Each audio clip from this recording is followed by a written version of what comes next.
कीड़ी नगरा सींचने की कहानी। एक गांव में एक बुढ़िया माई रहती थी। उसके 2 बेटे तथा बहू भी थे। बुढ़िया माई भगवान श्री हरि विष्णु की परम भक्त थी। अपना जीवन दान धर्म पुण्य कार्य कर्मों में लगाती थी। परंतु बुढ़िया माई कभी भी मंदिर और सत्संग में वह तीर्थ स्थानों पर नहीं जाती थी। एक बार गांव में भागवत कथा हो रही थी। बेटे ने कहा, माँ आप सारा दिन घर में रहती हैं, आप मंदिर में भागवत कथा सुनने क्यों नहीं जाती? बुढ़िया माई ने बेटे का मन रखने के लिए कह दिया कि आज जाऊंगी, परंतु नहीं गई। ऐसा करते करते 6 दिन निकल गए। बुढ़िया माई के बेटे ने कहा, माँ आज अंतिम दिन है, आज तो कथा सुनने आपको जाना ही पड़ेगा। सारा दिन घर का काम करके बुढ़िया माई ने जाते जाते इतनी देर कर दी कि अंतिम दिन की भागवत कथा भी समाप्त हो गई। भगवान श्री हरि विष्णु सन्यासी का रूप धारण करके बुढ़िया माई के पास आए और बोले, बुढ़िया माई तुम कहाँ जा रही हो? बुढ़िया माई ने कहा, मैं भागवत कथा सुनने जा रही हूँ। तब सन्यासी रूपधारी भगवान श्री हरि विष्णु ने कहा, अब इतनी देर से क्यों जा रही हो? वहाँ तो अब कथा समाप्त हो गई है, अब वहाँ जाकर क्या करोगी? बुढ़िया माई ने कहा, अब घर से निकली हूँ तो जाकर ही रहूंगी। सब सन्यासी रूपधारी भगवान श्री हरि विष्णु ने कहा कि अब कथा समाप्त हो गई, भक्त लोग भी अपने अपने घर चले गए, अब तुम वहाँ से क्या लाओगी?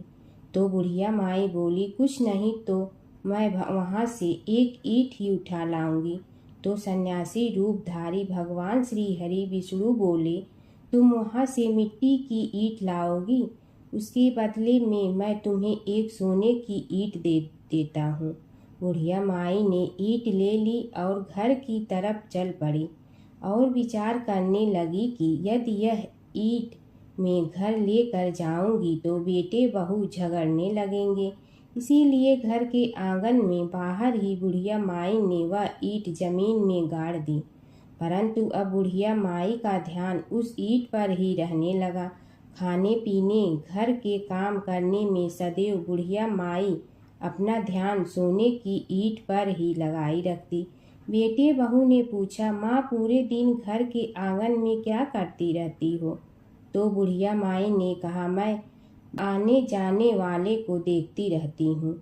एक दिन बुढ़िया माई मर गई। यमराज के दूत बुढ़िया माई को लेने आए। बुढ़िया माई को लेकर धर्मराज जी के पास पहुँचे और धर्मराज जी को सारी बात बतलाई। धर्मराज जी ने बुढ़िया माई को कुतिया की योनि दे दी और कुतिया उसी पेड़ के नीचे बैठी रहती। बुढ़िया माई की बहू ने कहा, इस कुतिया को यहाँ से भगाओ, नहीं तो यह बच्चों को काट जाएगी।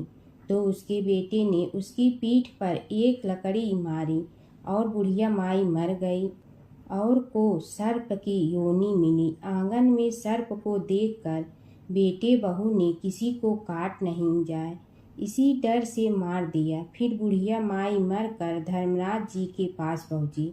बुढ़िया माई कीड़ी का रूप धारण करके उस आंगन में कीड़ी नगरा बना लिया। आंगन में कीड़ी नगरा हो गया। घर वाले बहुत परेशान हुए। घर वाले भोजन भी नहीं बना रहे थे और मन ही मन होने का स्मरण करने लगे। तब भगवान श्री हरि विष्णु सन्यासी का रूप धारण करके आए और बोले कि कुछ खाने को दे दो।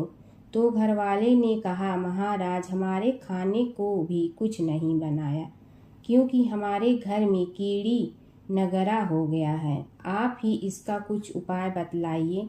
तब महाराज जी ने आंगन में खोदा और सोने की 28 निकाली और दोनों बेटों को दे दी और कहा, तुम्हारी माँ के नाम से दान पुण्य करना, धर्मशाला बनवाना, स्कूल बनवाना, प्याऊ लगवाना, गौशाला में गाय के चारे खाने की व्यवस्था करना। परंतु दोनों बेटे आपस में झगड़ने लगे कि तू दान कर, तू दान कर। किसी ने बुढ़िया माई के नाम से कोई दान नहीं किया और कीड़ी नगरा वहाँ उसी स्वरूप में स्थापित रहा। कुछ दिन बाद सन्यासी वापस आया और बुढ़िया माई के बेटों ने भगवान स्वरूपधारी सन्यासी महाराज से कहा कि हमारी घर की हालत वैसी की वैसी है, कीड़ी नगरा तो वैसे का वैसा ही है। तब साधु रूपधारी सन्यासी महाराज ने कहा, वह सोने के ईंट के टुकड़े लाओ और उन्हें बेचकर उनसे जो भी धन मिले उसे तुम्हारी माँ के नाम से दान पुण्य करो। इस कीड़ी नगरा पर शक्कर और आटा डालो। तुम ऐसा करोगे तो तुम्हारी माँ को मोक्ष प्राप्ति होगी। और उनके घर से कीड़ी नगरा चला गया। जो व्यक्ति प्रतिदिन सुबह प्रातः आटा और शक्कर कीड़ी नगरे पर डालता है वह सदैव धनवान, पुत्रवान, संपन्न, सुख शांति से जीवन यापन करता है।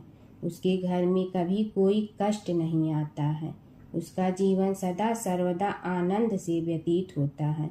उसके परिवारजन उसे अत्यधिक स्नेह प्रदान करते हैं।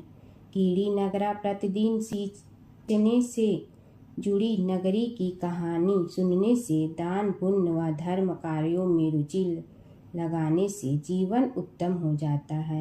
भगवान विष्णु और नारद की कथा। एक बार नारद मुनि जी ने भगवान विष्णु जी से पूछा, हे भगवान, आपका इस समय सबसे प्रिय भक्त कौन है? अब विष्णु तो भगवान हैं, सो झट से समझ गए अपने भक्त नारद मुनि की बात और मुस्कुरा कर बोले, मेरा सबसे प्रिय भक्त उस गांव का एक किसान है। यह सुनकर नारद मुनि जी थोड़ा निराश हुए और फिर से एक प्रश्न किया, हे भगवान, आपका बड़ा भक्त तो मैं हूँ, तो फिर सबसे प्रिय क्यों नहीं? भगवान विष्णु जी ने नारद मुनि जी से कहा, इसका जवाब तो तुम खुद ही दोगे। जाओ, एक दिन उसके घर रहो और फिर सारी बात मुझे बताना। नारद मुनि जी सुबह सवेरे मुंह अंधेरे उस किसान के घर पहुंच गए। देखा अभी अभी किसान जगा है और उसने अब सबसे पहले अपने जानवरों को चारा देता, फिर मुंह धोता, दैनिक कार्यों से निवृत्त होता, जल्दी जल्दी भगवान का नाम लिया, रूखी सूखी रोटी खाकर जल्दी जल्दी अपने खेतों पर चला गया। सारा दिन खेतों में काम किया और शाम को वापस घर आया। जानवरों को अपनी जगह बांधा, उन्हें चारा पानी डाला, हाथ धोया, मुंह धोया, फिर थोड़ी देर भगवान का नाम लिया, फिर परिवार के संग बैठकर खाना खाया और कुछ बातें की और फिर से सो गया। अब सारा दिन यह सब देखकर नारद मुनि जी भगवान विष्णु के पास वापिस आए और बोले, भगवान, मैं आज सारा दिन उस किसान के संग रहा, लेकिन वो तो ढंग से आपका नाम भी नहीं ले सकता। उसने थोड़ी देर सुबह, थोड़ी देर शाम को और भी जल्दी जल्दी आपका ध्यान किया, और मैं तो 24 घंटे सिर्फ आपका ही नाम जपता हूँ। क्या आपका सबसे प्रिय भक्त वो गरीब किसान ही है? भगवान विष्णु जी ने नारद की बात सुनकर कहा, अब इसका जवाब भी तुम मुझे खुद ही देना। और भगवान विष्णु जी ने एक कलश अमृत से भरा नारद मुनि को थमाया और बोले, इस कलश को लेकर तुम तीनों लोकों की परिक्रमा करके आओ, लेकिन ध्यान रहे अगर एक बूंद भी अमृत नीचे गिरा तो तुम्हारी सारी भक्ति और पुण्य नष्ट हो जाएगी। नारद मुनि तीनों लोकों की परिक्रमा करके जब भगवान विष्णु के पास वापस आए तो खुश होकर बोले, भगवान, मैंने एक बूंद भी अमृत नीचे नहीं गिरने दिया। विष्णु भगवान ने पूछा, और इस दौरान तुमने मेरा नाम कितना बार लिया, मेरा स्मरण कितनी बार किया? तो नारद बोले, अरे भगवान जी, मेरा तो सारा ध्यान इस अमृत पर था, फिर आपका ध्यान कैसे करता? भगवान विष्णु ने कहा, हे नारद, देखो उस किसान को, वो अपना कर्म करते हुए भी नियमित रूप से मेरा स्मरण करता है, क्योंकि जो अपना कर्म करते हुए भी मेरा जाप करे वही मेरा सबसे प्रिय भक्त है। तुम तो सारे दिन खाली बैठे ही जप करते हो, और जब तुम्हें कर्म दिया तो मेरे लिए तुम्हारे पास समय ही नहीं था। तो नारद मुनि सब समझ गए और भगवान के चरण पकड़ कर बोले, हे भगवान, आपने मेरा अहंकार तोड़ दिया, आप धन्य हैं। जमुना की कहानी। प्राचीन समय में एक गांव था जिसमें दो बहनें रहा करती थी। एक बहन का नाम गंगा था तो दूसरी बहन का नाम जमुना था। एक बार दोनों बहनें एक साहूकार के खेत से गुजर रही थी तो जमुना ने 13 दाने जौ के तोड़ लिए, जिसे देख गंगा बोली कि तुझे तो ग्रहण लग गया, तूने चोरी की है। इस पर जमुना बोली कि अब मेरा ग्रहण कैसे धुलेगा। गंगा ने कहा कि तुझे 12 साल तक साहूकार के यहाँ नौकरी करनी पड़ेगी, तभी तेरा पाप धुलेगा और ग्रहण से मुक्ति मिलेगी। जमुना साहूकार के यहाँ नौकरी के लिए जाती है और अपने लिए काम मांगती है। साहूकार उसे काम पर रख लेता है, लेकिन काम करने से पहले जमुना उसे कहती है कि मैं सारे काम करूंगी लेकिन 4 काम नहीं करूंगी। जूठे बर्तन नहीं मांजूंगी, झाड़ू नहीं लगाऊंगी, बिस्तर नहीं बिछाऊंगी और दिया नहीं जलाऊंगी। 12 साल के बाद कुंभ का मेला लगा तो साहूकारनी भी कुंभ नहाने जाने लगी। जमुना ने उसे जाते देख कहा कि कुंभ के मेले में मेरी बहन गंगा मिलेगी तो उसे यह सोने का टक्का दे देना, इससे वह अपने हाथों में सुंदर चूड़ियां पहन लेगी। साहूकारनी ने कुंभ के मेले में गंगा को वह सोने का टका दे दिया। गंगा ने उनसे वह टका लेते हुए कहा कि मेरी बहन को कहना कि उसके 12 वर्ष पूरे हो गए हैं, अब वह वहां वापिस आ जा। साहूकार व साहूकारनी वापिस घर आए तब जमुना मटके में पानी भर रही थी। दोनों जमुना से बोले कि हमने सोने का वह टका तेरी बहन गंगा को दे दिया था और उसने कहा है कि तेरे 12 वर्ष पूरे हो गए हैं, इसलिए अब तुम वापिस जाओ। यह समाचार सुनते ही जमुना सहस्त्र धारा में बदल गई और बहने लगी। जमुना जी का यह रूप देखकर साहूकार और साहूकारनी परेशान हो गई थी। हमारे घर में जमुना माता ने काम किया, हमें तो अब ग्रहण लग गया है, हम यह ग्रहण कैसे उतारेंगे। जमुना भागकर गंगा माता के पास चली गई। गंगा ने जमुना से पूछा कि तुम साहूकारनी से कुछ कहकर आई हो या ऐसे ही बिना बताए आ गई। तब जमुना बोली कि मैं तो कुछ भी बताकर नहीं आई हूँ। गंगा ने कहा कि जा उन्हें धीरज दे आ, नहीं तो उन्हें जीवन भर असंतोष ही रहेगा। गंगा के कहने पर जमुना माता ने साहूकारनी को सपने में दर्शन दिए और कहा कि तुम दोनों उल्टे माथे क्यों पड़े हो, जाओ उठकर खाओ पियो। तब दोनों बोले कि हम कैसे उठे, हमें तो ग्रहण लगा है, क्योंकि हमने उल्टे सीधे और पता नहीं कितने नीच कार्य आपसे कराए हैं। तब जमुना जी बोली कि तुम्हें ग्रहण नहीं लगा है, ग्रहण तो मुझे लगा था कि मैंने तुम्हारे खेत से 13 दाने जौ के चुराए थे। मैं तो अपना ग्रहण उतारने तुम्हारे घर आई थी। मेरा ग्रहण तुम्हारे घर में 12 वर्ष तक रहने से उतर गया है और मेरी मुक्ति हो गई है। जमुना जी ने कहा कि तुम्हें कोई ग्रहण नहीं लगा है, उल्टे मेरे 12 वर्ष तक यहाँ रहने से तुम्हारी भी मुक्ति हो गई है। यह कहकर जमुना जी स्वप्न से चली गई। दोनों उठकर देखते हैं कि उनके घर में पहले से भी अधिक धन हो गया है।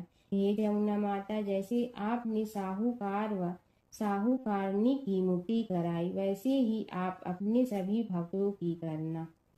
बसेरे की कहानी। किसी गांव में एक भाट व एक जाट रहता था। दोनों में घनिष्ठ मित्रता थी। एक बार जाट अपनी बहन के घर जाने को तैयार हुआ तो भाट अपनी ससुराल जाने को तैयार हुआ। दोनों साथ चल पड़े तो रास्ते में रुककर एक कुएं की मुंडेर पर बैठ गए। जाट ने भाट से कहा कि नगर बसेरा कर लेते हैं। इस पर भाट बोला कि तू ही नगर बसेरा कर ले, मैं तो अपनी ससुराल जा रहा हूँ, वहाँ खूब खातिर होगी मेरी, तू कर ले नगर बसेरा। जाट वहीं कुएं के पास बैठ पानी की घंटी और चावल का दाना लेकर नगर बसेरा करने लगा। नगर बसेरा करने के साथ जाट कहने लगा कि नगर बसेरा जो करे सो मल धोवे पाँव, ताता माड़ा तापसी देगी मेरी माँ, माँ देगी मावशी तेगी द्वारका का वास, मीठा मीठा घास वृंदावन का वास, पांच कुल्थी छठी रास मेरी जीगड़ो श्री कृष्ण के पास, डालू पानी हो जाए घी झट से निकल जाए मेरा जी। यह सब कर कर के वह जाट बहन के पास चल पड़ा। जाट की बहन ने भाई के आने पर उसकी खातिर की खी बूरा के साथ भाई को जिमाया। दोनों ने बैठकर ढेर सारी बातें की। इधर भाट अपने ससुराल पहुंचा तो वहां आग लगी हुई थी। आग बुझाने वह भी लग गया, जिसमें हाथ मुंह भी काले हो गए और खुद भी थोड़ा सुलझ गया। ना रोटी ना पानी के लिए ही किसी ने पूछा। एक पड़ोसन आई तो उसने भाट की सास को कहा कि जमाई आया है, जरा उस आओ भगत कर लो। बुढ़िया बोली कि सब कुछ तो जल गया है, अब कहाँ से आओ भगत करूं। तब पड़ोसन ने ही भाट को एक रोटी के साथ छाछ दी। उसने वही खाकर गुजारा किया। शाम को दोनों फिर घर की ओर चल पड़े और रास्ते में मिल गए और एक दूसरे का हाल पूछा। भाट बोला कि मेरी ससुराल में तो आग लगी हुई थी, आग बुझाते मैं खुद काला हो गया हूँ, ना रोटी मिली ना पानी। जाट बोला कि मेरी तो बहुत खातिर हुई। फिर बोला कि मैंने कहा था ना कि नगर बसेरा कर ले, आ अब कर ले, लेकिन भाट ने फिर मना कर दिया। कहने लगा कि चाहे रोटी दे या न दे, तेरी तो माँ है, दही चूरमा का पेड़ा धरा पाएगा। भाट ने फिर नगर बसेरा नहीं किया, जाट ने कर लिया। नगर बसेरा जो करे सो मल धोवे पाँव, ताता माड़ा तापसी देगी मेरी माँ, माँ देगी मावशी देगी द्वारका का वास, मीठा मीठा घास वृंदावन का वास, पांच कुल्ठी छठी रास मेरा जी बड़ो श्री कृष्ण के पास, डालू पानी हो जाए घी झट से निकल जाए मेरा जी। करके वह चल पड़ा। घर पहुँचते ही जाट की मावशी ने बहुत लाड प्यार किया। उधर भाट घर गया तो उसकी भैंस खो गई थी। बाप एक लाठी रखे तो दूसरी उठाए और कहने लगा कि ससुराल गया तो आग लगा दी, अब यहाँ आया तो भैंस खो दी। बाप ने कहा कि पहले भैंस लेकर आ, तभी रोटी पानी मिलेगा। सारा दिन भाट भैंस ढूंढता रहा, लेकिन उसे भैंस नहीं मिली। जाट और भाट की मुलाकात फिर से बाजार में हो गई। जाट ने भाट के हाल चाल पूछे तो भाट बोला कि आते ही भैंस खो गई, बस उसी दिन से भैंस ढूंढ रहा हूँ। रोटियां का तो पूछो ही मत। जाट ने कहा कि मैंने तो पहले ही कहा था कि नगर बसेरा कर ले। जाट की बात सुनकर भाट बोला कि तेरे नगर बसेरे में इतनी ताकत है तो चल अब कर लेते हैं। दोनों ने बैठकर नगर बसेरा किया। नगर बसेरा जो करे सो मल धोवे पाँव, ताता माड़ा तापसी देगी मेरी माँ, माँ देगी मावशी देगी द्वारका का वास, मीठा मीठा घास वृंदावन का वास, पांच कुल्ठी छठी रास मेरा जीवड़ो श्री कृष्ण के पास, डालू पानी हो जाए घी झट से निकल जाए मेरा जी। दोनों के नगर बसेरा करने पर भाट जैसे ही आगे बढ़ा तो उसकी खोई भैंस मिल गई, जिसे लेकर घर पहुंचा। घर पहुंचते ही माँ ने कहा कि लड़के को आते ही घर से निकाल दिया, सारे दिन से ये भूखा प्यासा भटक रहा है। यह कहकर उसकी माँ ने उसको खूब खिलाया पिलाया।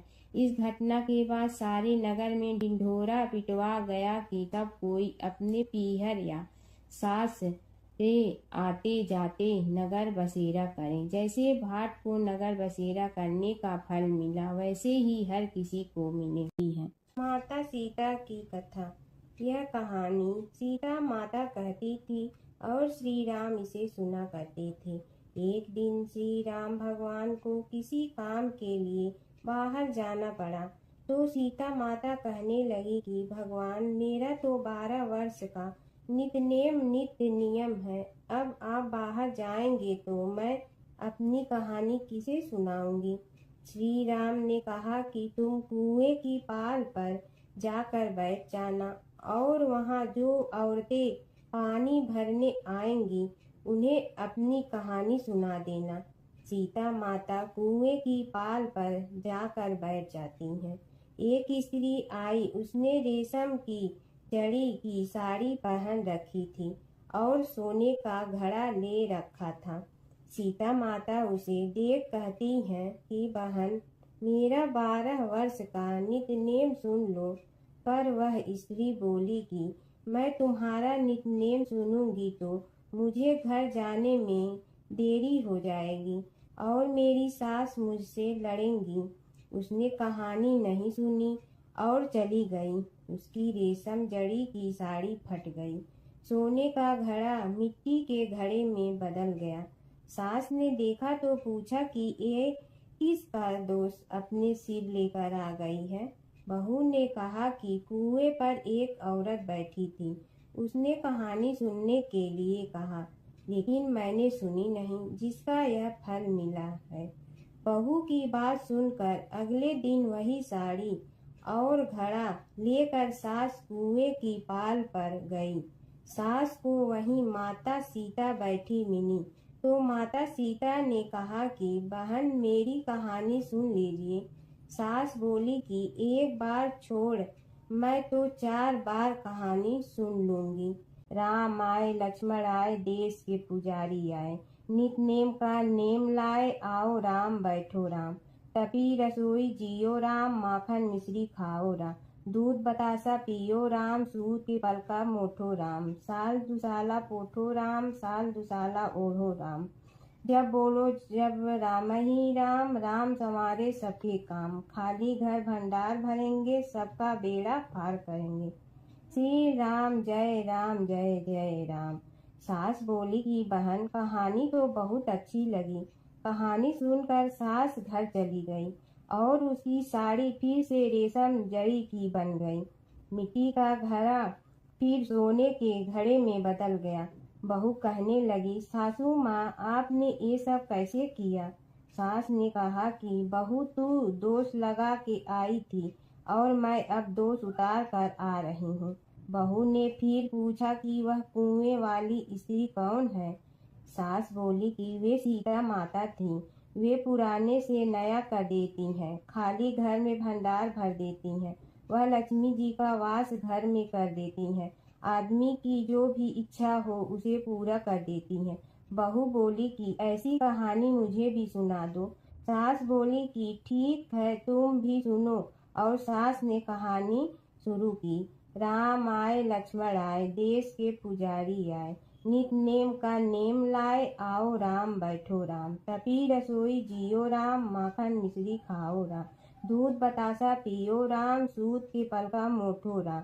साल दुसाला पोठो राम, साल दुसाला ओढ़ो राम। जब बोलो जब राम ही राम, राम संवारे सबके काम।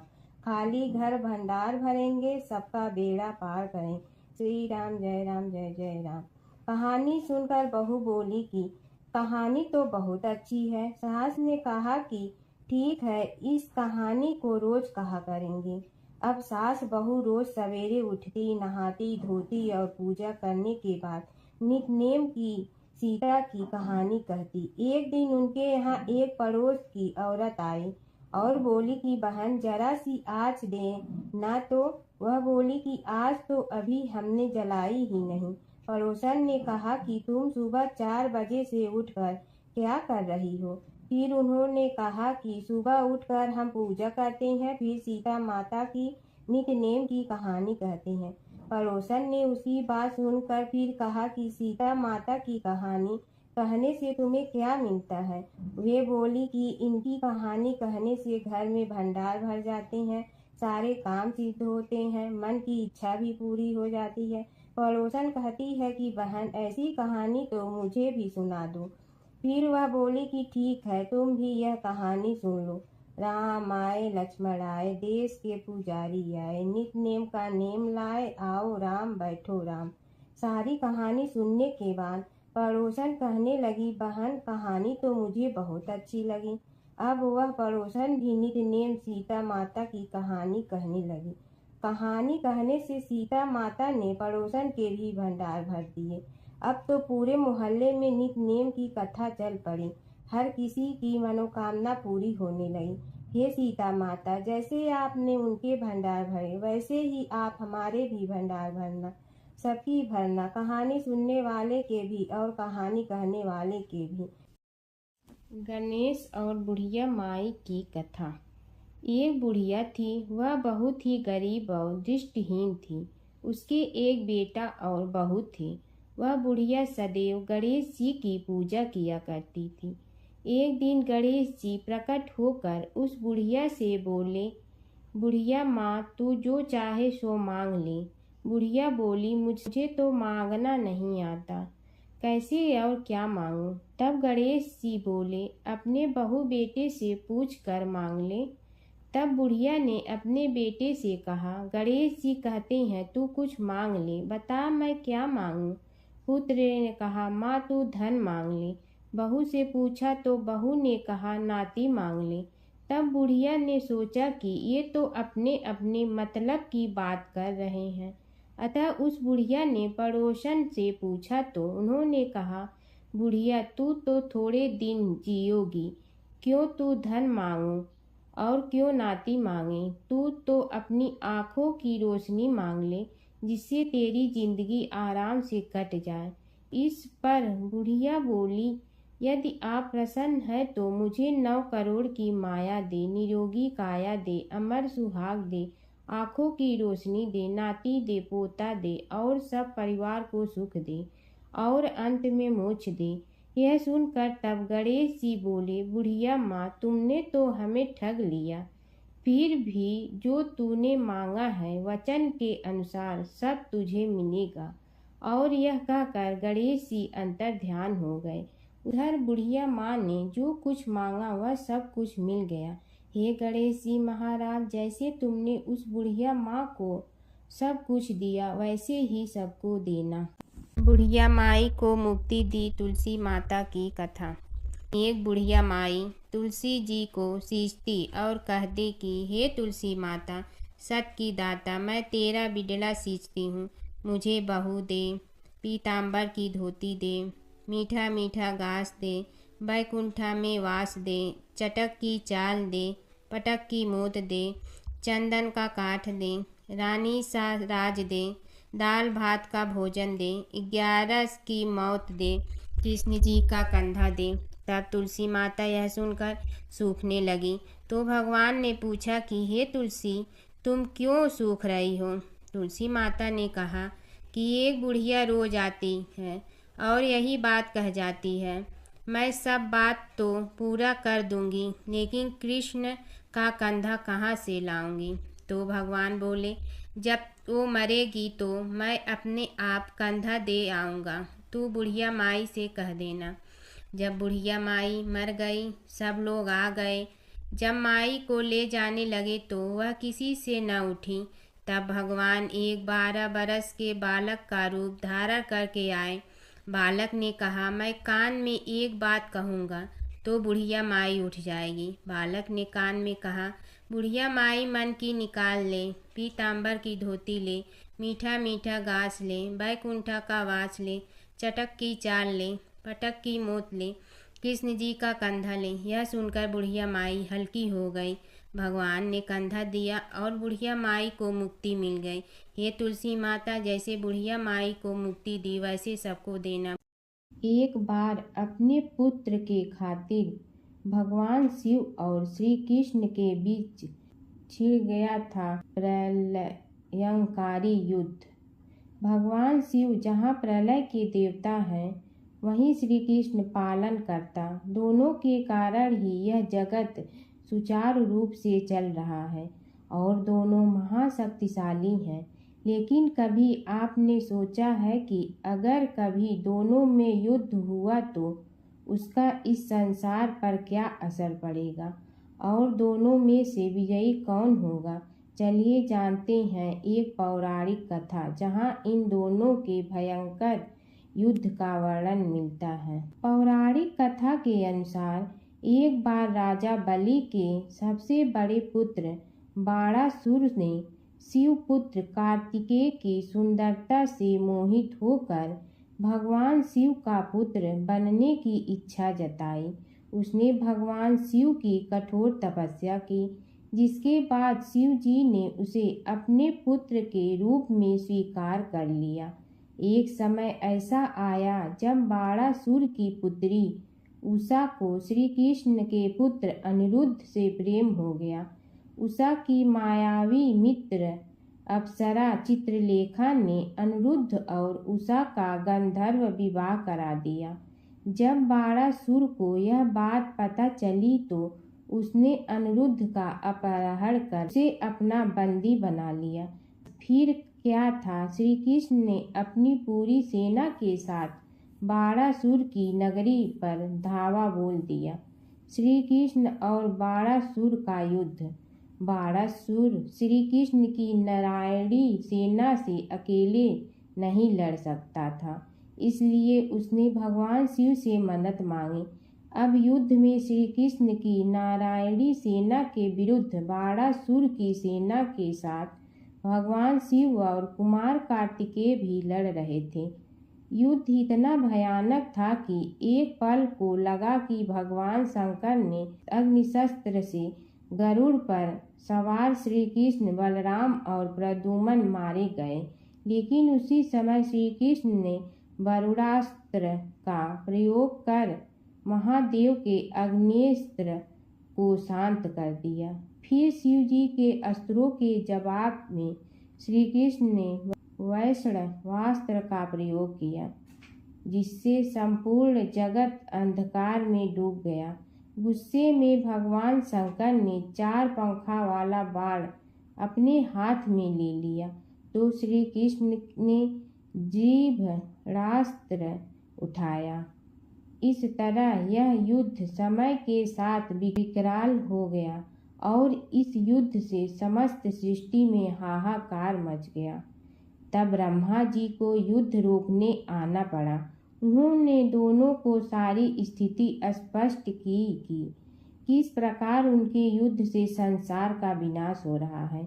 उनके समझाने के बाद महादेव युद्ध में पीछे हट गए, लेकिन कार्तिकेय और बाणासुर भगवान श्री कृष्ण से युद्ध करते रहे। जब श्री कृष्ण ने बाणासुर को परास्त किया, अंत में भगवान श्री कृष्ण ने युद्ध में बाणासुर को पराजित करने के लिए अपना सुदर्शन चक्र प्रयोग किया और उसकी मदद से बाणासुर के सहस्त्र भुजाओं को काट डाला।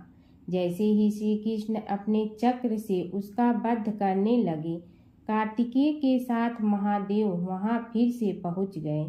लेकिन इस बार उन्होंने युद्ध करने के बजाय श्री कृष्ण से बाणासुर को माफ करने का अनुरोध किया।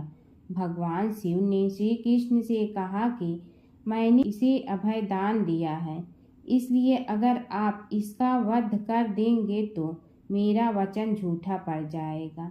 शिव जी के ऐसा कहने पर श्री कृष्ण ने बाणासुर को क्षमा कर दिया और अनिरुद्ध, उषा सहित अपनी पूरी सेना लेकर वहां से चल दिए। बाणासुर को आज भी अजर अमर माना जाता है और बाद में भगवान शिव के उसे अपने गढ़ों में शामिल कर लिया। प्राचीन काल की बात है। नैमिषारण्य क्षेत्र में ऋषि, महर्षि और साधु संतों का समाज जुड़ा था। उसमें श्री सूत जी भी विद्यमान थे। शौनक जी ने उनकी सेवा में उपस्थित होकर निवेदन किया कि हे अज्ञान रूप घोर तिमिर को नष्ट करने में करोड़ों सूर्यों के समान प्रकाशमान श्री सूत जी हमारे कानों के लिए अमृत के समान जीवन प्रदान करने वाले कथा तत्व का वर्णन कीजिए। हे सूत जी, हमारे हृदयों में ज्ञान के प्रकाश की वृद्धि तथा भक्ति, वैराग्य और विवेक की उत्पत्ति जिस कथा से हो सकती हो, वह हमारे प्रति कहने की कृपा कीजिए। शौनक जी की जिज्ञासा से सूत जी बड़े प्रसन्न हुए। पुरातन इतिहासों के स्मरण से उनका शरीर पुलकायमान हो रहा था। वे कुछ देर उसी स्थिति में विराजमान रहकर कुछ विचार करते रहे और अंत में बोले, शौनक जी, इस विषय में आपके चित्त में बड़ी जिज्ञासा है। आप धन्य हैं जो सदैव ज्ञान की प्राप्ति में तत्पर रहते हुए विभिन्न पुराण कथाओं की जिज्ञासा रखते हैं। आज मैं आपको ज्ञान के परम स्रोत रूप श्री गणेश जी का जन्म कर्म रूप चरित्र सुनाऊंगा। गणेश जी से ही सभी ज्ञानों, सभी विद्याओं का उद्भव हुआ है। अब आप सावधान चित्त से विराजमान हो। श्री गणेश जी के ध्यान और नमस्कार पूर्वक उनका चरित्र श्रवण करें। नमस्तस्मै गणेशाय ब्रह्मा विद्या प्रदायिनी यनागस्त्यसमः साक्षात विघ्न सागर सोषणे। कैसे हैं वे श्री गणेश जो सभी प्रकार की ब्रह्म विद्याओं को प्रदान करने वाले, अर्थात ब्रह्मा के सगुण और निर्गुण स्वरूप पर प्रकाश डालने और जीव ब्रह्मा का अभेद प्रतिपादन करने वाली विद्याओं के दाता हैं। वे विघ्नों के समुद्रों को महर्षि अगस्त के समान शोषण करने में समर्थ हैं। इसलिए उनका नाम विघ्न सागर शोषक के नाम से प्रसिद्ध है। मैं उन भगवान श्री गणेश जी को नमस्कार करता हूँ। प्रथम पूजा के अधिकारी श्री गणेश जी, यह कहकर सूत जी कुछ समय के लिए मौन हो गए और फिर बोले, शौनक जी, भगवान गणेश जी ही सर्वप्रथम पूजा प्राप्ति के अधिकारी हैं। किसी भी देवता की पूजा करो, पहले उनकी पूजा करो। शौनक जी ने निवेदन किया, हे भगवान, हे सूत, सर्वप्रथम यह बताने की कृपा कीजिए कि गणेश जी को प्रथम पूजा का अधिकार किस प्रकार प्राप्त हुआ। इस विषय में मेरी बुद्धि मोह को प्राप्त हो रही है कि सृष्टि रचयिता ब्रह्मा जी, पालन करता भगवान नारायण और संहार करता शिव जी में से किसी को प्रथम पूजा का अधिकारी क्यों नहीं माना गया। यह त्रिदेव ही तो सबसे बड़ा देवता माने जाते हैं। सूत जी ने कहा, शौनक जी, यह भी एक रहस्य ही है। देखो, अधिकार मांगने से नहीं मिलता, इसके लिए योग्यता होनी चाहिए। संसार में अनेकों देवी देवताएं पूजे जाते हैं। पहले जो जिसका इष्ट देव होता है वह उसी की पूजा किया करता है। इससे बड़े देवताओं के महत्व में कमी आने की आशंका उत्पन्न हो गई। इस कारण देवताओं में परस्पर विवाद होने लगा। वे उसका निर्णय प्राप्त करने के लिए शिव जी के पास पहुँचे और प्रणाम करके पूछने लगे, प्रभु, हम सब में प्रथम पूजा का अधिकारी कौन है। शिव जी सोचने लगे कि किसे प्रथम पूजा का अधिकारी माने। तभी उन्हें एक युक्ति सूझी। बोले, देवगण, इसका निपटारा बातों से नहीं तथ्यों से होगा। इसके लिए एक प्रतियोगिता रखनी होगी, शिव की परिक्रमा करने की प्रतियोगिता। देवगण उनका मुख देखने लगे, शंकित हृदय से सोचने लगे कि कैसी प्रतियोगिता रहेगी। यह शिव जी ने उनके मन के भाव ताड़ लिए, इसलिए सांत्वना भरे शब्दों में बोले, घबराओ मत, कोई कठिन परीक्षा नहीं ली जाएगी। बस इतना ही कि सभी अपने अपने वाहनों पर चढ़कर संसार की परिक्रमा करो और फिर यहाँ लौट आओ। जो पहले लौटेगा वही सर्वप्रथम पूजा का अधिकारी होगा। अब क्या देर थी, सभी अपने अपने वाहन पर चढ़कर दौड़ पड़े।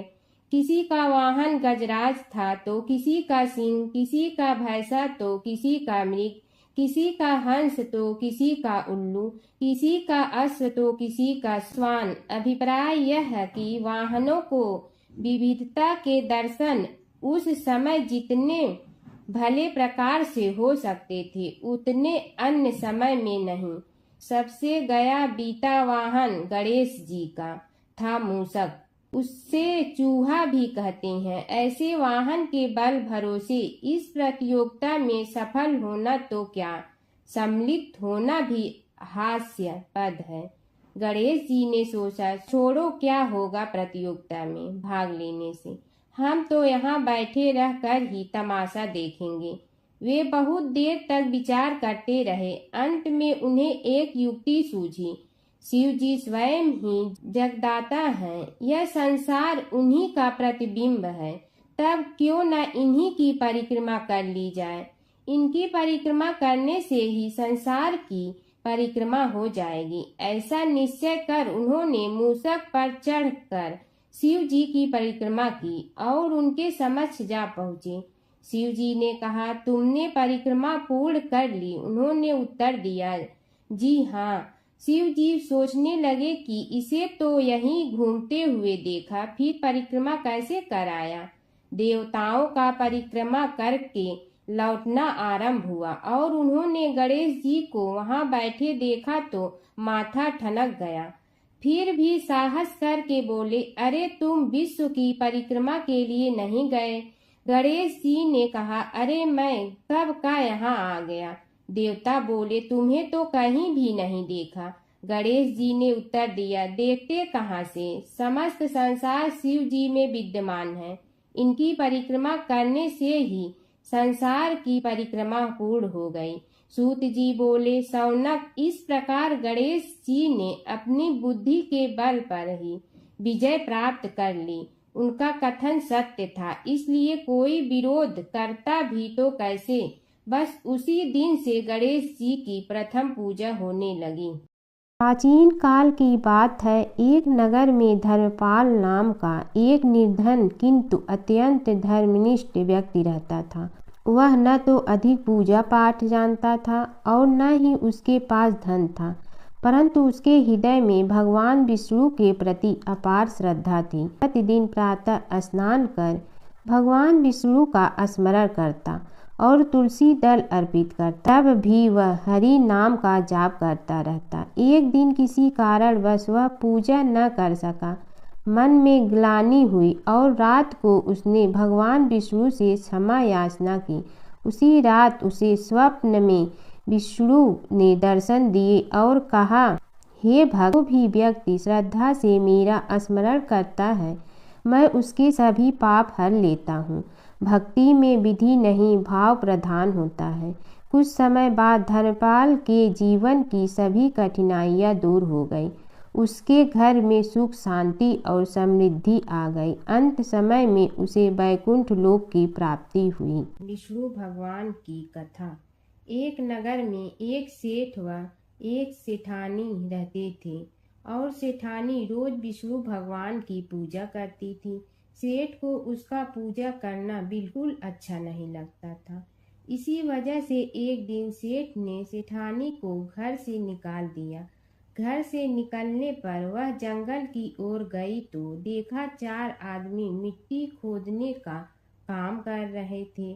उसने कहा कि मुझे नौकरी पर रख लो। उन्होंने उसे रख लिया, लेकिन मिट्टी खोदने से सेठानी के हाथों में छाले पड़ गए और उसके बाल भी उड़ गए। वह आदमी कहते हैं कि बहन, लगता है तुम किसी अच्छे घर की महिला हो, तुम्हें काम करने की आदत नहीं है। तुम एक काम रहने दो और हमारे घर का काम कर लिया करो। वह चारों आदमी उसे अपने साथ घर ले गए और वह 4 मुट्ठी अनाज लाते और सभी बांट कर खा लेते। एक दिन सेठानी ने कहा कि कल से 8 मुट्ठी अनाज लाना। अगले दिन वह 8 मुट्ठी अनाज लाए और सेठानी पड़ोसन से आग मांग लाई। उसने भोजन बनाया, विष्णु भगवान को भोग लगाया, फिर सभी को खाने को दिया। सारे भाई बोले कि बहन, आज तो भोजन बहुत स्वादिष्ट बना है। सेठानी ने कहा कि भगवान का जूठा है तो स्वाद तो होगा ही। सेठानी के जाने के बाद सेठ भूखा रहने लगा और आस पड़ोस के सारे लोग कहने लगे कि ये तो सेठानी के भाग्य से खाता था। एक दिन सेठ अपनी सेठानी को ढूंढने चल पड़ा। उसने ढूंढते हुए वह भी उस जंगल में पहुंच गया जहां वह चारों आदमी मिट्टी खोद रहे थे। सेठ ने उन्हें देखा तो कहा कि भाई मुझे भी काम पर रख लो। उन आदमियों ने उसे काम पर रख लिया, लेकिन मिट्टी खोदने से उसके भी हाथों में छाले पड़ गए और बाल उड़ने लगे। उसकी यह हालत देख चारों बोले कि तुम्हें काम की आदत नहीं है, तुम हमारे साथ चलो और हमारे घर में रह लो। सेठ उन चारों आदमियों के साथ उनके घर चला गया और जाते ही उसने सेठानी को पहचान लिया, लेकिन सेठानी घूंघट में थी तो सेठ को देख नहीं पाई। सेठानी ने सभी के लिए भोजन तैयार किया और हर रोज की भांति विष्णु भगवान को भोग लगाया। उसने उन चारों भाइयों को भोजन परोस दिया, लेकिन जैसे ही वह सेठ को भोजन देने लगी तो विष्णु भगवान ने उसका हाथ पकड़ लिया। भाई बोले कि बहन ये तुम क्या कर रही हो? वह बोली मैं कुछ नहीं कर रही हूँ, मेरा हाथ तो विष्णु भगवान ने पकड़ लिया है। भाई बोले हमें भी विष्णु भगवान के दर्शन कराओ। उसने भगवान से प्रार्थना की तो विष्णु जी प्रकट हो गए। सभी ने दर्शन किए। सेठ ने सेठानी से क्षमा मांगी और सेठानी को साथ चलने को कहा। भाइयों ने अपनी बहन को बहुत सा धन देकर विदा किया। जब सेठानी के साथ सेठ भी भगवान विष्णु की पूजा करने लगा और उनके परिणाम से उनका घर अन्न धन से भर गया। सूत जी बोले हे शौनक जी, यह एक तथ्य है कि गणेश जी ही उसके पात्र हैं। वे बड़े देवता का भी कार्य सिद्धि में विघ्न उपस्थित होने पर उन विघ्न राज का आश्रय न लिया हो। हे शौनक, वे देव भी बड़े दयालु हैं। नाम तो शिव जी का ही आशुतोष है, किंतु वे सर्वात्मा और सर्वरक्षक प्रभु तो शिव जी की अपेक्षा भी शीघ्र ही प्रकट हो जाते हैं। उनका भक्त कभी किसी संकट में नहीं पड़ता। यदि प्रारब्ध वशात कभी किसी विपत्ति में पड़ भी जाता है तो गणेश्वर की उपासना करने पर उनके अनुग्रह से उनके समस्त दुख दूर होकर परम सुख की प्राप्ति होती है। शौनक ने कहा हे सूत जी, हे महाभाग, हे प्रभु, मैं गणेश जी के विभिन्न चरित्रों का अध्ययन करना चाहता हूँ, तो मुझे बताइए कि किस ग्रंथ का अवलोकन करूँ। हे दयामय, आपको तो उनके समस्त चरित्र विदित है कि यदि आप ही उन्हें सुनाने की कृपा करें तो मेरा अत्यधिक उपकार होगा। सूत जी बोले हे शौनक भगवान, गणेश्वर के इतने चरित्र हैं कि उन सब का कथन इस जीवा से संभव नहीं, क्योंकि प्रभु अनंत, प्रभु चरित अनंता वाली बात समस्त विद्वान ऋषि मुनि कहते हैं। फिर भी गणेश जी प्रथम पूजा के अधिकारी होने के कारण समस्त देव चरित्रों में जुड़े हुए हैं, इसलिए उनका प्रभाव भी सर्वाधिक व्यापक है। हे मुने, हे शौनक, वे भगवान सर्व समर्थ हैं। वे सभी का तिरस्कार करने में समर्थ हैं, किंतु उनका तिरस्कार कोई भी नहीं कर सकता। यह त्रिलोक्य उन्हीं भगवान के संकेत पर नित्य करता है। इसकी समस्त क्रियाएं उन्हीं की इच्छा पर आश्रित हैं। हे शौनक भगवान गणेश्वर स्वयं कहते हैं शिवे विष्णु च शक्तौ च सूर्ये मयि निराधिप यो भेद बुद्धि योगः स सम्य योगुः मतो मम। हे नरेश्वर, हे वरेण्य, शिव, विष्णु, शक्ति, सूर्य और मुझ गणेश में जो अभेद बुद्धि योग है, मेरे मत में वही सम्यक योग है। इससे यह भी सिद्ध है कि समस्त देवता उन्हीं के स्वरूप हैं। वे ही भगवान विभिन्न कार्य रूपों के अनुसार अपना भिन्न भिन्न नाम रखते हैं। हे मुनि श्रेष्ठ, उन सब देवताओं के चरित्र भी उन्हीं गणराज के चरित्र हैं। यद्यपि सब चरित्र एक ही ग्रंथ में मिलने में संभव नहीं है, फिर भी गणेश्वर के अनेकों प्रमुख चरित्रों का वर्णन गणेश पुराण में हुआ है। राजा सोमकांत का वृत्तांत कथन। शौनक जी ने पूछा, हे प्रभु, गणेश पुराण का आरंभ किस प्रकार हुआ, यह मुझे बताने की कृपा करें। इस पर सूत जी ने कहने लगे, हे शौनक, यद्यपि गणेश पुराण है तो बहुत प्राचीन, क्योंकि भगवान गणेश्वर तो आदि हैं। न जाने कब से गणेश जी अपने उपासकों पर कृपा करते चले आ रहे हैं। उनके अनंत चरित्र हैं, जिनका संग्रह एक महापुराण का रूप ले सकता है। उसे एक बार भगवान नारायण ने नारद जी को और भगवान ने शंकर और जगन जननी पार्वती जी को सुनाया था। बाद में वही पुराण संक्षेप रूप में ब्रह्मा जी ने महर्षि वेद व्यास को सुनाया और फिर व्यास जी ने महर्षि भृगु को सुनाया। भृगु ने कृपा करके सौराष्ट्र के एक राजा सोमकांत को सुनाया था। तब से वह पुराण अनेक कथाओं में विस्तृत होता रहा और अनेक कथाओं से रहित होता हुआ अनेक रूप में प्रचलित है।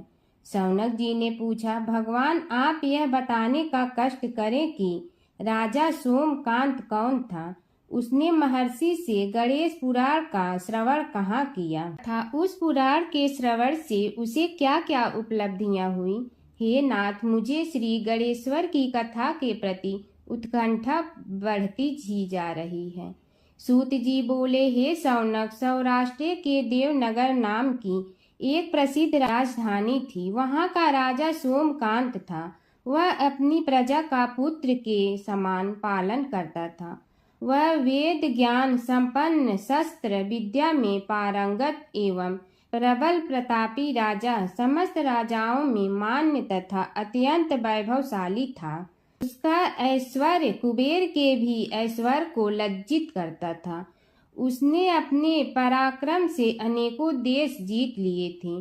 उसकी पत्नी अत्यंत रूपवती, गुणवती, धर्माज्ञा एवं पतिव्रत धर्म का पालन करने वाली थी। वह सदैव अपने प्राणनाथ की सेवा में लगी रहती थी। उसका नाम सुधर्मा था। जैसे वह प्रतिव्रता थी, वैसे ही राजा भी एक पत्नी व्रता का पालन करने लगा। उसके हेमकांत नामक एक सुंदर पुत्र था। वह भी सभी विद्याओं का ज्ञाता और अस्त्र शस्त्रादि के अभ्यास में निपुण हो गया था। यह सभी श्रेष्ठ लक्षणों से संपन्न, सद्गुणी एवं प्रजा जनों के हितों का अत्यंत पोषक था। इस प्रकार राजा सोमकांत स्त्री पुत्र, पशु वाहन, राज्य एवं प्रतिष्ठा आदि से सब प्रकार सुखी था। उससे दुख तो था ही नहीं। सभी राजागण उसका हार्दिक सम्मान करते थे तथा उसकी श्रेष्ठ कीर्ति भी संसार व्यापी थी।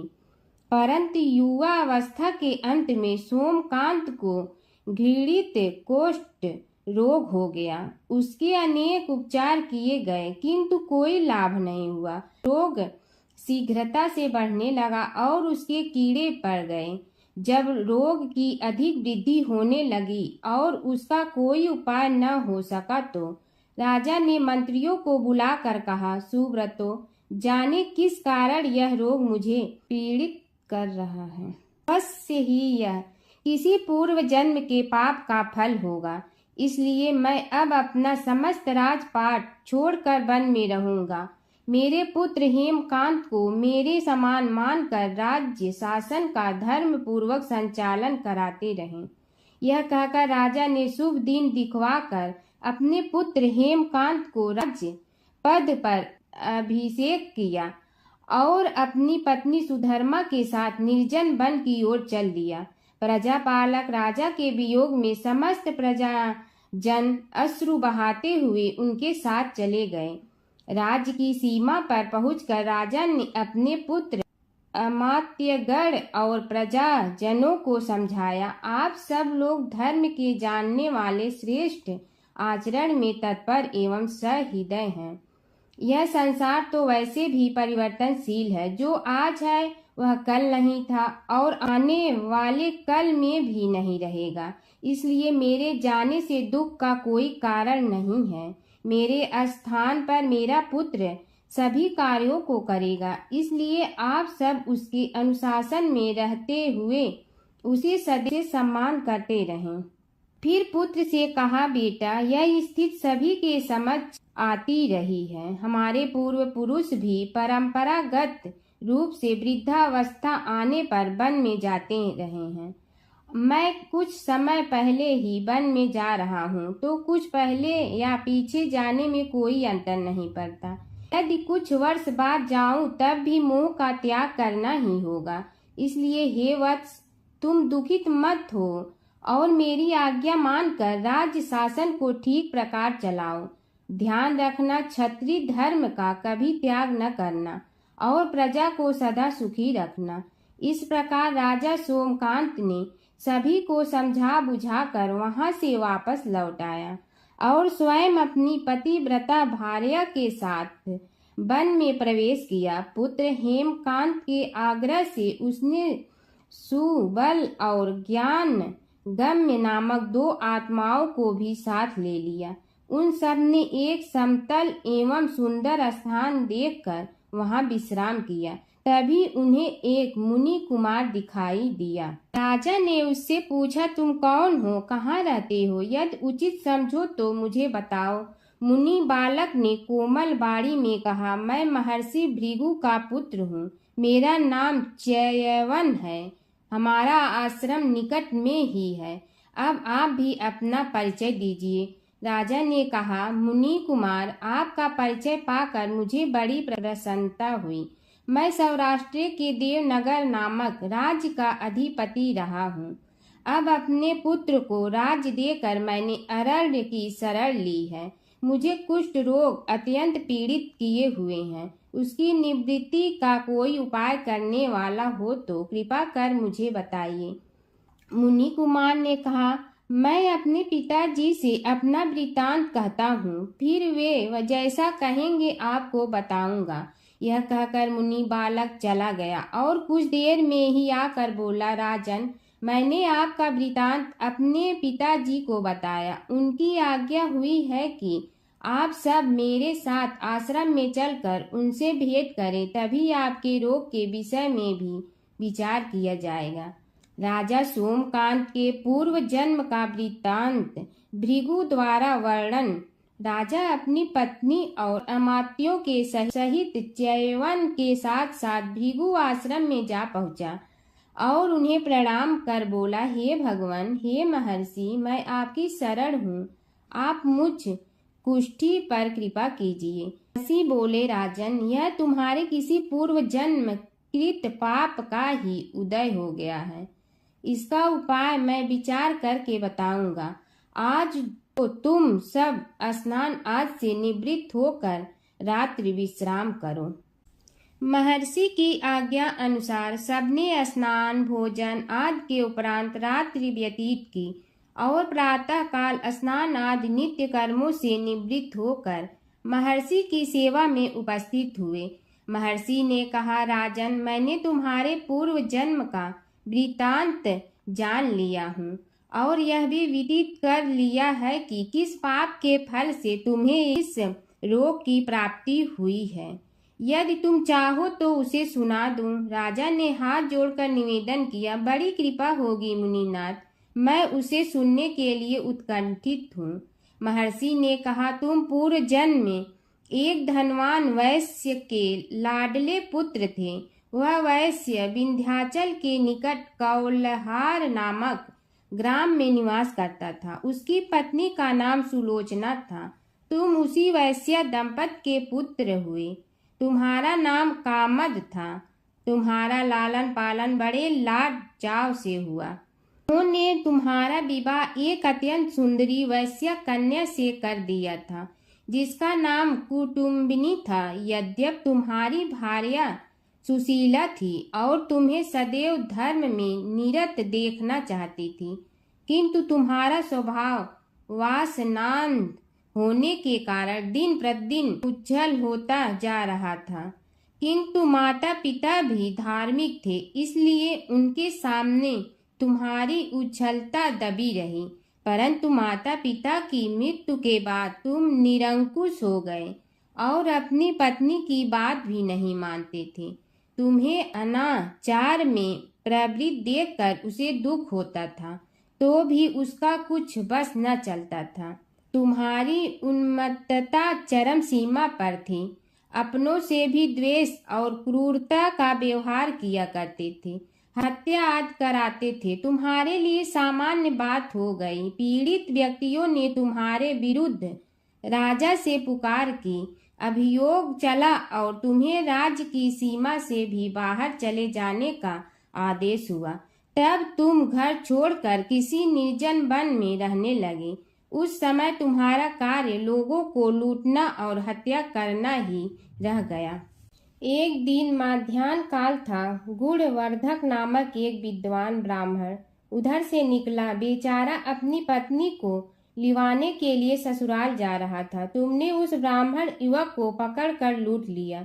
प्रतिरोध करने पर उसे मारने लगे तो वह चित्कार करने लगा, मुझे मत मार, मत मार, देख मेरा दूसरा विवाह हुआ है, मैं पत्नी को लेने के लिए जा रहा हूँ। किंतु तुम तो क्रोधवश में ऐसे लीन हो रहे थे कि तुमने उसकी बात सुनकर भी नहीं सुनी। जब उसे मारने लगे तो उसने श्राप दे दिया, अरे हत्यारे, मेरी हत्या के पाप से तो सहस्त्र कल्प तक घोर नरक भोगोगे। तुमने उसकी कोई चिंता न की और सिर काट लिया। राजन, तुमने ऐसी ऐसी एक नहीं बल्कि अनेक निरीह हत्याएं की थी, जिनकी गणना करना भी पाप है। इस प्रकार इस जन्म में तुमने घोर पाप कर्म किए थे, किंतु बुढ़ापा आने पर जब अशक्त हो गए तब तुम्हारे साथ जो क्रूर कर्मा थे वे भी किनारा कर गए। उन्होंने सोच लिया कि अब तो इसे खिलाना भी पड़ेगा, इसलिए मरने दो यहीं। अमोघ प्रभाव गणेश उपासना का कथन। राजन, अब तुम निरालंब थे, चल फिर तो सकते ही नहीं थे। भूख से पीड़ित रहने के कारण रोगों ने भी घेर लिया। उधर से जो कोई निकलता तुम्हें घृणा की दृष्टि से देखता हुआ चला जाता। तब तुम आहार की खोज में बड़ी कठिनाई से चलते हुए एक जीर्ण शीर्ण देवालय में पहुंचा। उसमें भगवान गणेश्वर की प्रतिमा विद्यमान थी। तब न जाने किस पुण्य के उदय होने से तुम्हारे मन में गणेश जी के प्रति भक्ति भाव जागृत हुआ। तुम निराहार रहकर उनकी उपासना करने लगे। उससे तुम्हें सब कुछ मिला और रोग भी कम हुआ। राजन, तुमने अपने साथियों की दृष्टि बचाकर बहुत सा धन एक स्थान पर गाड़ दिया था। अब तुमने उस धन को उसे देवालय के जीर्णोद्धार में लगाने का निश्चय किया। शिल्पी बुलाकर उस मंदिर को सुंदर और भव्य बनवा दिया। इस कारण कुख्याति सुख्याति में बदलने लगी। फिर यथा समय तुम्हारी मृत्यु हुई। यमदूतों ने पकड़कर तुम्हें यमराज के समक्ष उपस्थित किया। यमराज तुमसे बोले, जीव, तुमने पाप और पुण्य दोनों ही किए हैं और दोनों का ही भोग तुम्हें भोगना है, किंतु पहले पाप का फल भोगना चाहते हो पुण्य का। इसके उत्तर में तुमने प्रथम अपने पुण्य कर्मों के भोग की इच्छा प्रकट की और इसीलिए उन्होंने तुम्हें राजकुल में जन्म लेने के लिए भेज दिया। पूर्व जन्म में तुमने भगवान गणाध्यक्ष का सुंदर एवं भव्य मंदिर बनवाया था, इसलिए तुम्हें सुंदर देह की प्राप्ति हुई। यह कहकर महर्षि भृगु कुछ रुके। उन्होंने देखा कि राजा को इस वृतांत पर शंका हो रही है। तभी महर्षि के शरीर में असंख्य विकराल पक्षी उत्पन्न होकर राजा की ओर झपटे। उनकी चोंच बड़ी तीक्ष्ण थी, जिनसे वे राजा के शरीर को नोच नोच कर खाने लगे। उसके कारण उत्पन्न असहनीय पीड़ा से व्याकुल हुए राजा ने महर्षि के समक्ष हाथ जोड़कर निवेदन किया, प्रभु, आपका आश्रम तो समस्त द्वेष आदि से परे है और यहाँ मैं आपकी शरण में बैठा हूँ। तब यह पक्षी मुझे आकर ही क्यों पीड़ित कर रहे हैं? हे मुनिनाथ, इनसे मेरी रक्षा कीजिए। महर्षि ने राजा के अंतर्वचन सुनकर सांत्वना देते हुए कहा, राजन, तुमने मेरे वचनों में शंका की थी और जो मुझ सत्यवादी के कथन में शंका करते हैं उसे खाने के लिए मेरे शरीर से इसी प्रकार पक्षी प्रकट हो जाते हैं जो कि मेरे हुंकार करने पर भस्म हो जाया करते हैं। यह कर महर्षि ने हुंकार की और तभी वे समस्त पक्षी भस्म हो गए। राजा श्रद्धावनत होकर उनके समक्ष अश्रुपात करता हुआ बोला, प्रभु, अब आप पाप से मुक्त होने का उपाय कीजिए। महर्षि ने कुछ विचार कर कहा, राजन, तुम पर भगवान गणेश्वर की कृपा सहज रूप से है और वे ही प्रभु तुम्हारे पापों को भी दूर करने में समर्थ हैं। इसलिए तुम उनके पाप नाशक चरित्रों का श्रवण करो। गणेश पुराण में उनके चरित्रों का भले प्रकार वर्णन हुआ है, अतएव तुम श्रद्धा भक्ति पूर्वक उसी को सुनने में चित्त लगाओ। राजा ने प्रार्थना की, महामुनि, मैंने गणेश पुराण का नाम भी आज तक नहीं सुना, तो उनके सुनने का सौभाग्य कैसे प्राप्त कर सकूंगा। हे नाथ, आपसे अधिक ज्ञानी और प्रकांड विद्वान और कौन हो सकता है। आप ही मुझ पर कृपा कीजिए। महर्षि ने राजा की दीनता देखकर उसके शरीर पर अपने कमंडल का मंत्रपूत जल छिड़का। तभी राजा को एक छींक आई और नासिका से एक अत्यंत छोटा काले वर्ण का पुरुष बाहर निकल आया। देखते देखते वह बढ़ गया। उसके भयंकर रूप को देखकर राजा कुछ भयभीत हुआ, किंतु समस्त आश्रमवासी वहां से भाग गए। वह पुरुष महर्षि के समक्ष हाथ जोड़कर खड़ा हो गया। उन्हें उसकी ओर देखा और कुछ उच्च स्वर में बोले, तू कौन है, क्या चाहता है। वह बोला, मैं साक्षात पाप हूँ, समस्त पापियों के शरीर में मेरा निवास है। आपके मंत्रपूत जल के स्पर्श से मुझे विवश होकर राजा के शरीर से बाहर निकलना पड़ा है। अब मुझे बड़ी भूख लगी है, बताइए क्या खाऊं और कहाँ रहूं। महर्षि बोले, तू उस आम के अवकाश स्थान में निवास कर और उसी वृक्ष के पत्ते खाकर जीवन निर्वाह कर। यह सुनते ही वह पुरुष आम के वृक्ष के पास पहुंचा, किंतु उसके स्पर्श मात्र से वह वृक्ष जलकर भस्म हो गया। फिर जब पाप पुरुष को रहने के लिए कोई स्थान दिखाई न दिया तो वह भी अंतर्हित हो गया। एक समय की बात है कि विष्णु भगवान का विवाह लक्ष्मी जी के साथ निश्चित हो गया। विवाह की तैयारी होने लगी। सभी देवताओं को निमंत्रण भेजे गए, परंतु गणेश जी को निमंत्रण नहीं दिया। कारण जो भी रहा हो, अब भगवान विष्णु की बारात जाने का समय आ गया। सभी देवता अपनी पत्नियों के साथ विवाह समारोह में आए। उन सब ने देखा कि गणेश जी कहीं दिखाई नहीं दे रहे हैं। तब वे आपस में चर्चा करने लगे कि क्या गणेश जी को कोई न्योता नहीं दिया है या स्वयं गणेश जी ही नहीं आए हैं। सभी को इस बात पर आश्चर्य होने लगा। तभी सब ने विचार किया कि विष्णु भगवान से ही इसका कारण पूछा जाए। विष्णु भगवान से पूछने पर उन्होंने कहा कि हमने गणेश जी के पिता भोलेनाथ महादेव को न्योता भेजा है।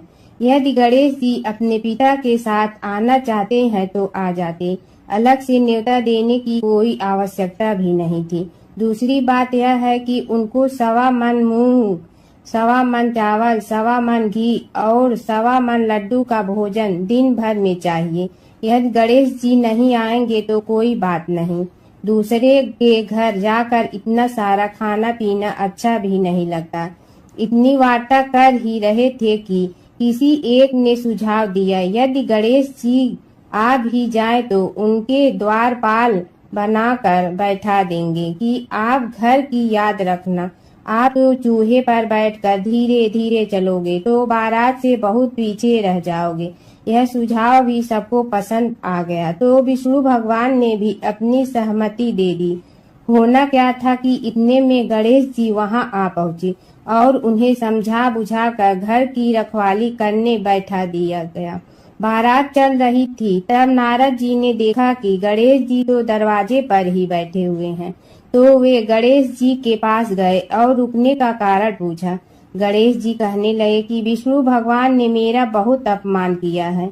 नारद जी ने कहने लगे कि अपनी मूसक देना को आगे भेज दे तो वह रास्ता खोद देगी, जिससे उनके वाहन धरती में धंस जाएंगे।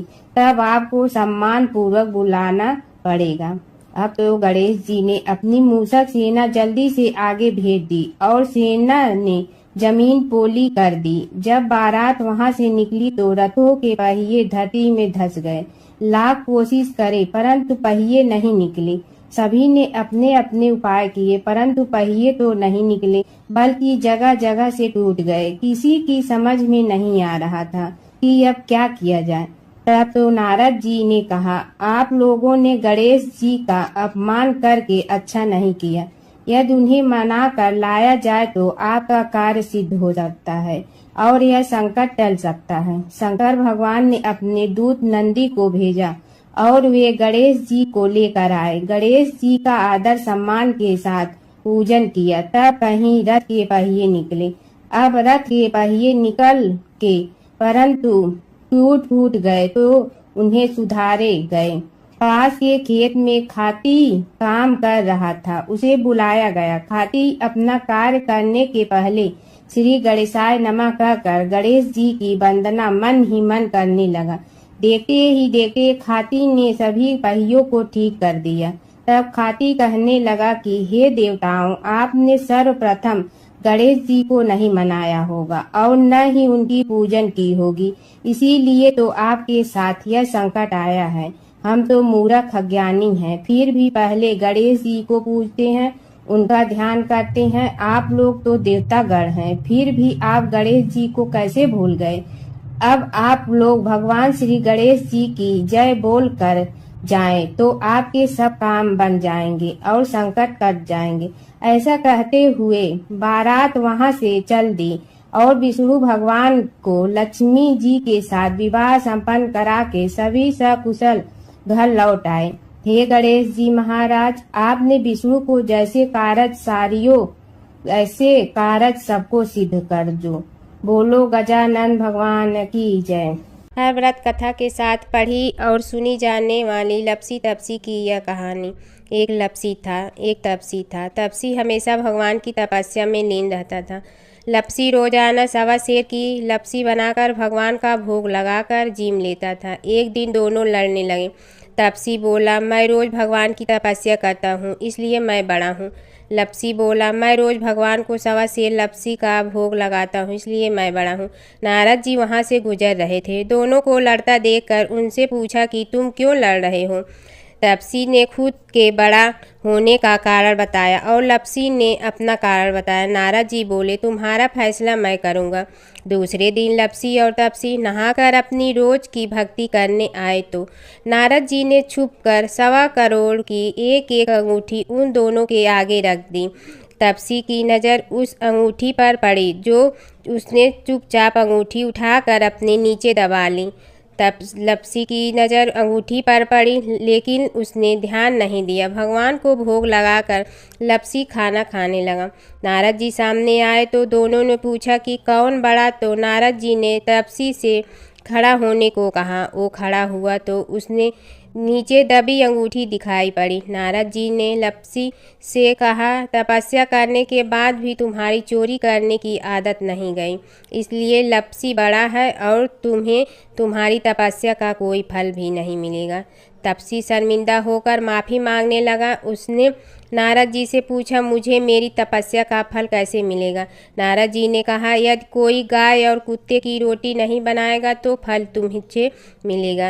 यदि कोई ब्राह्मण को भोजन करवा कर दक्षिणा नहीं देगा तो फल तुम्हें मिलेगा। यदि कोई साड़ी के साथ ब्लाउज नहीं देगा तो फल तुझे मिलेगा। यदि कोई दिए से दिया जलाएगा तो फल तुम्हें मिलेगा।